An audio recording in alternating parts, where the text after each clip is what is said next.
Chapter 29. Moreover, Job continued his parable, and said, "Oh, that I were as in months past, as in the days when God preserved me, when his candle shined upon my head, and when by his light I walked through darkness, as I was in the days of my youth, when the secret of God was upon my tabernacle, when the Almighty was yet with me, when my children were about me.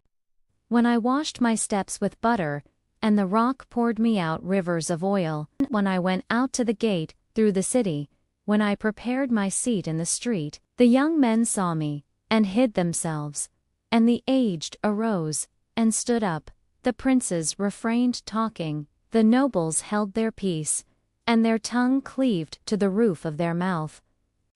When the ear heard me, then it blessed me. Because I delivered the poor that cried, and the fatherless, and him that had none to help him. The blessing of him that was ready to perish came upon me, and I caused the widow's heart to sing for joy. I put on righteousness, and it clothed me. My judgment was as a robe and a diadem. I was eyes to the blind, and feet was I to the lame. I was a father to the poor, and the cause which I knew not I searched out. And I brake the jaws of the wicked, and plucked the spoil out of his teeth. Then I said, I shall die in my nest, and I shall multiply my days as the sand. My root was spread out by the waters.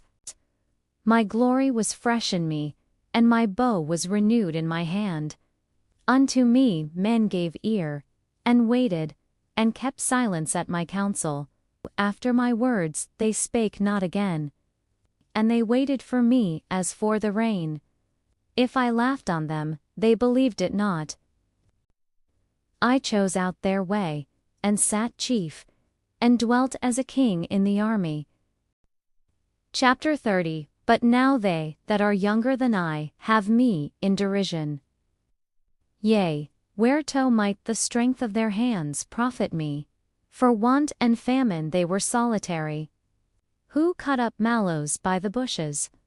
They were driven forth from among men, to dwell in the cliffs of the valleys, in caves of the earth, and in the rocks.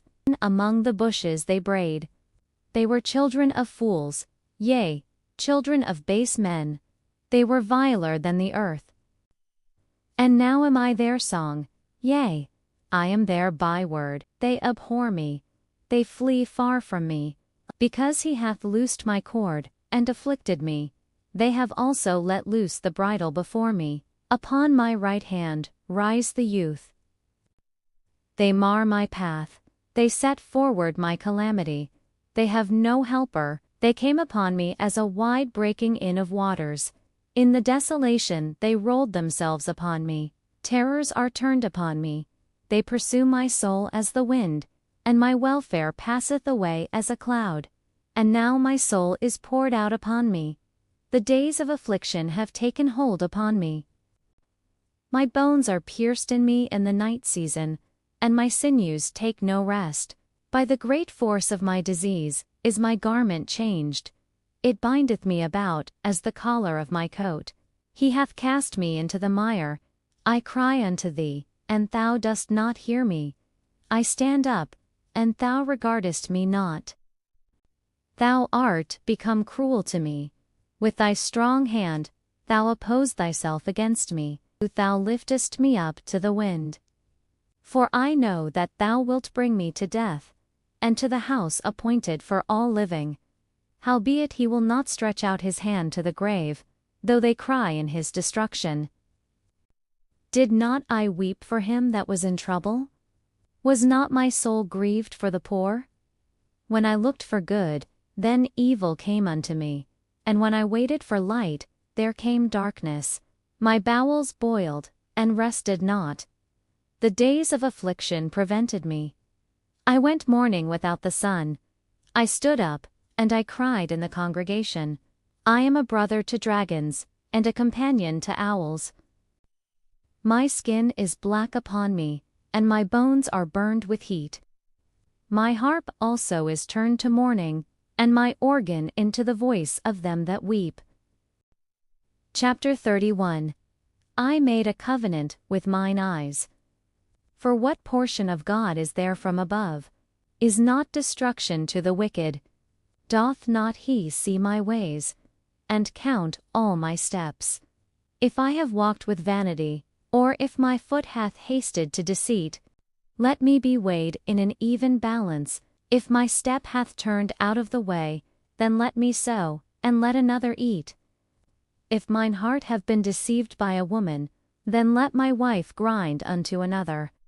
For this is an heinous crime, for it is a fire that consumeth to destruction. If I did despise the cause of my manservant or of my maidservant, when they contended with me, what then shall I do when God riseth up? Did not he that made me in the womb make him? If I have withheld the poor from their desire, or have eaten my morsel myself alone, for from my youth he was brought up with me, as with a father, and I have guided her from my mother's womb. If I have seen any perish for want of clothing, if his loins have not blessed me, if I have lifted up my hand against the fatherless, then let mine arm fall from my shoulder blade, for destruction from God was a terror to me. If I have made gold my hope, thou art my confidence. If I beheld the sun when it shined, and my heart hath been secretly enticed. This also were an iniquity to be punished by the judge, for I should have denied the God that is above. If I rejoiced at the destruction of him that hated me, neither have I suffered my mouth to sin by wishing a curse to his soul. If the men of my tabernacle said not, the stranger did not lodge in the street, but I opened my doors to the traveler. If I covered my transgressions as Adam, did I fear a great multitude, oh that one would hear me. Surely I would take it upon my shoulder, I would declare unto him the number of my steps. If my land cry against me, if I have eaten the fruits thereof without money, let thistles grow instead of wheat, and cockle instead of barley. Chapter 32. So these three men ceased to answer Job, because he was righteous in his own eyes. Then was kindled the wrath of Elihu, the son of Barashel, the Buzite. Also against his three friends was his wrath kindled, because they had found no answer. Now Elihu had waited till Job had spoken, because they were elder than he. When Elihu saw that there was no answer in the mouth of these three men, and Elihu, the son of Barashiel the Buzite, answered and said, I said, days should speak, and multitude of years should teach wisdom. But there is a spirit in man, and the inspiration of the Almighty giveth them understanding. Great men are not always wise, neither do the aged understand judgment. Therefore I said, hearken to me. I also will show mine opinion. Behold, I waited for your words.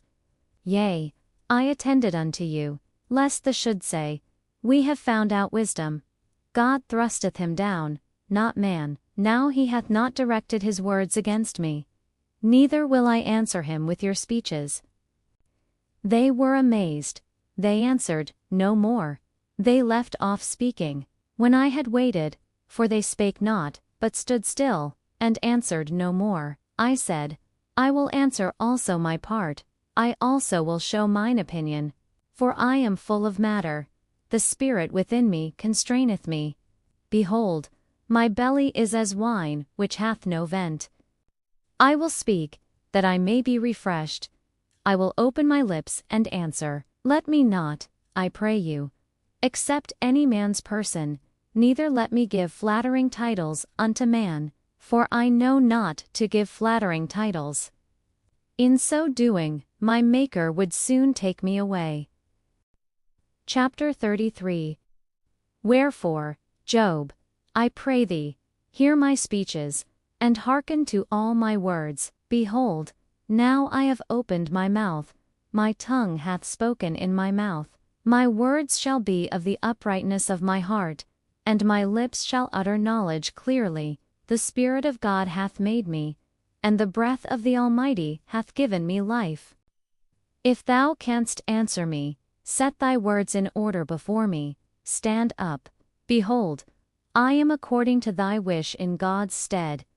I also am formed out of the clay. Behold, my terror shall not make thee afraid. Surely thou hast spoken in mine hearing. I am clean without transgression. I am innocent. Behold, he findeth occasions against me. He counteth me for his enemy. He putteth my feet in the stocks. He marketh all my paths. Behold, in this thou art not just. I will answer thee, that God is greater than man. Why dost thou strive against him? For God speaketh once, yea twice, yet man perceiveth it not. In a dream, in a vision of the night, when deep sleep falleth upon men, in slumberings upon the bed, then he openeth the ears of men, and sealeth their instruction, that he may withdraw man from his purpose, and hide pride from man. He keepeth back his soul from the pit. He is chastened also with pain upon his bed, so that his life abhorreth bread, and his soul dainty meat. His flesh is consumed away, that it cannot be seen.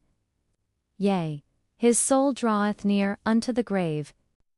If there be a messenger with him, an interpreter, one among 1,000, then he is gracious unto him, and saith, his flesh shall be fresher than a child's. He shall return to the days of his youth. He shall pray unto God. He looketh upon men. He will deliver his soul from going into the pit. And lo, all these things worketh God oftentimes with man, to bring back his soul from the pit. Mark well, O Job, hearken unto me. Hold thy peace. If thou hast anything to say, answer me. Speak. If not, hearken unto me. Hold thy peace. Chapter 34. Furthermore, Elihu answered and said, Hear my words, for the ear trieth words, as the mouth tastes meat. Let us choose to us judgment.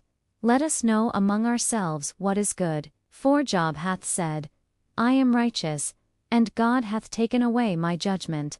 Should I lie against my right? What man is like Job, who drinketh up scorning like water, which goeth in company with the workers of iniquity, and walketh with wicked men? For he hath said, It profiteth a man nothing that he should delight himself with God. Therefore hearken unto me, the men of understanding. Far be it from God, that he should do wickedness. For the work of a man shall he render unto him, and cause every man to find according to his ways. Yea, surely God will not do wickedly, neither will the Almighty pervert judgment, who hath given him a charge over the earth. If he set his heart upon man, if he gather unto himself his spirit and his breath, all flesh shall perish together, and man shall turn again unto dust. If now thou hast understanding, hear this. Hearken to the voice of my words. Shall even he that hateth right govern? Is it fit to say to a king, Thou art wicked, and to princes, Thou art ungodly? How much less to him that accepteth not the persons of princes, nor regardeth the rich more than the poor? In a moment shall they die, and the people shall be troubled at midnight, and pass away, and the mighty shall be taken away without hand. For his eyes are upon the ways of man. There is no darkness, nor shadow of death, for he will not lay upon man more than right, that he should enter into judgment with God. He shall break in pieces mighty men without number, therefore he knoweth their works. He striketh them as wicked men in the open sight of others, because they turned back from him, and would not consider any of his ways, so that they cause the cry of the poor to come unto him. When he giveth quietness, who then can make trouble? That the hypocrite reign not, lest the people be ensnared. Surely it is meet to be said unto God, That which I see not, teach thou me. If I have done iniquity, should it be according to thy mind? Let men of understanding tell me, Job hath spoken without knowledge. My desire is that Job may be tried unto the end because of his answers for wicked men. For he addeth rebellion unto his sin. Chapter 35. Elihu spake moreover, and said, Thinkest thou this to be right, that thou saidst, My righteousness is more than God's? For thou saidst, What advantage will it be unto thee? And, What profit shall I have, if I be cleansed from my sin? For I will answer thee, and thy companions with thee, Look unto the heavens, and see. If thou sinnest, what doest thou against him? Or, if thy transgressions be multiplied, what doest thou unto him? If thou be righteous, what givest thou him? Thy wickedness may hurt a man as thou art, by reason of the multitude of oppressions. But none saith, Who teacheth us more than the beasts of the earth, and maketh us wiser than the fowls of heaven? There they cry, but none giveth answer, because of the pride of evil men. Surely God will not hear vanity. Although thou sayest, Thou shalt not see him, but now, because it is not so, he hath visited in his anger.